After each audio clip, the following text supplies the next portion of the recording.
An asylum seeker is fleeing targeted, relentless violence. For these individuals, the stakes are literal life and death.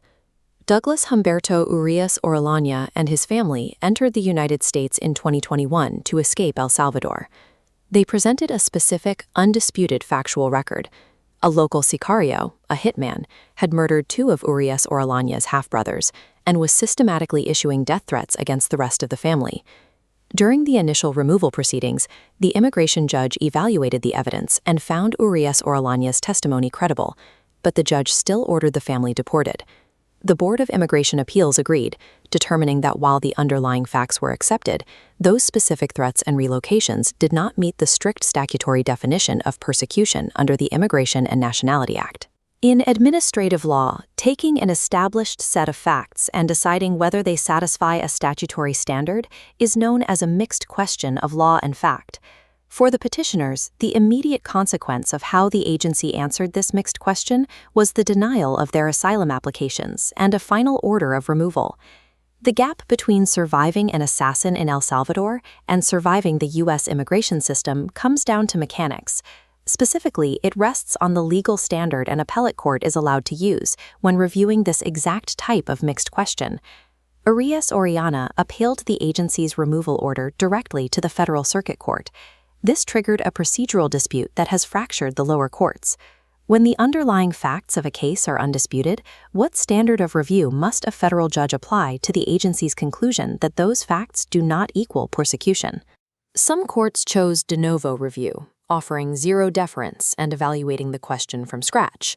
Other circuits applied the highly deferential, substantial evidence standard, forcing the asylum seeker to prove no reasonable mind could accept the agency's conclusion.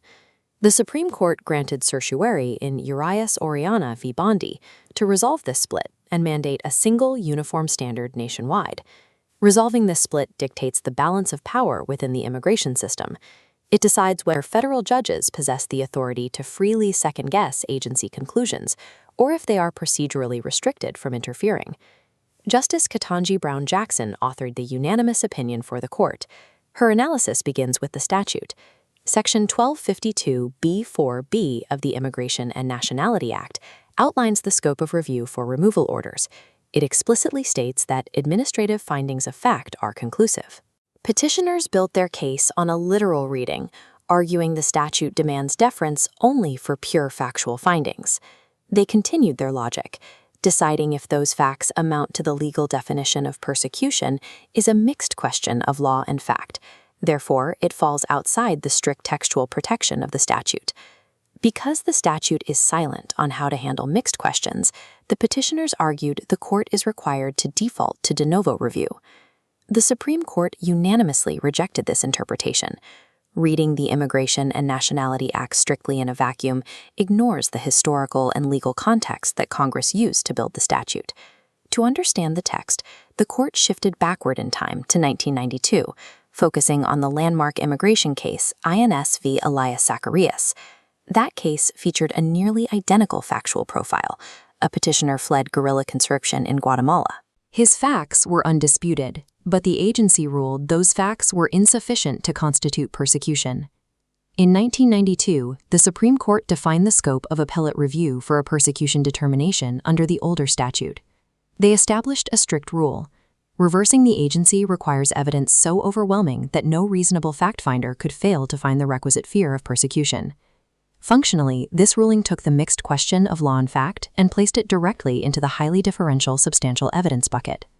Long before the current version of the statute was written, the court had already erected a significant barrier for appellate litigators. In statutory interpretation, Supreme Court precedent operates as the dictionary Congress relies upon when writing new laws. 4 years later, in 1996, Congress passed the Illegal Immigration Reform and Immigrant Responsibility Act. This legislation drafted the exact text of Section 1252b4b that the petitioners in Urias Orellana were attempting to dispute. Comparing the texts reveals the striking similarity between the court's 1992 language and the 1996 statute. Both demand agency findings stand unless an adjudicator is compelled to conclude to the contrary. Congress is legally presumed to be aware of Supreme Court precedent when enacting statutes. Congress intentionally codified the Urias standard in the new law. When they used the phrase findings of fact, they explicitly designed it to encompass the entire mixed question of persecution. The petitioners deployed one final counterargument. They pointed to recent Supreme Court decisions that explicitly classified mixed questions as purely questions of law. The court solved this using a two-gate system. Gate 1 is jurisdiction. Classifying an issue as a question of law bypasses jurisdictional bans, entering the courthouse. Gate 2 is the standard of review. Inside the courthouse, the claims evaluation is governed by entirely different statutory provisions. The court established a strict boundary. Winning the classification battle for jurisdiction does not dictate the standard of review applied to the case thereafter. Conflating the right to be heard with the standard of evaluation is a fatal conceptual trap. With the statutory framework clarified, the court returned to the final outcome of Urias Orellana. The government successfully argued for applying the strict framework to the agency's decisions. The court concluded the First Circuit correctly used the substantial evidence standard to evaluate the hitman testimony. This defines the mathematical threshold litigators face. You cannot win an appeal by merely arguing the agency made a mistake. Under the no reasonable adjudicator standard, the petitioner must prove the agency's conclusion was so detached from reality that it is entirely irrational. Urias Orellana lost under this strict standard because the facts showed he safely lived in other parts of El Salvador for years before leaving. Therefore, the agency's conclusion that he lacked a well-founded fear of persecution was at least rational, even if a judge might debate it. The Supreme Court affirmed the lower court and upheld the removal order.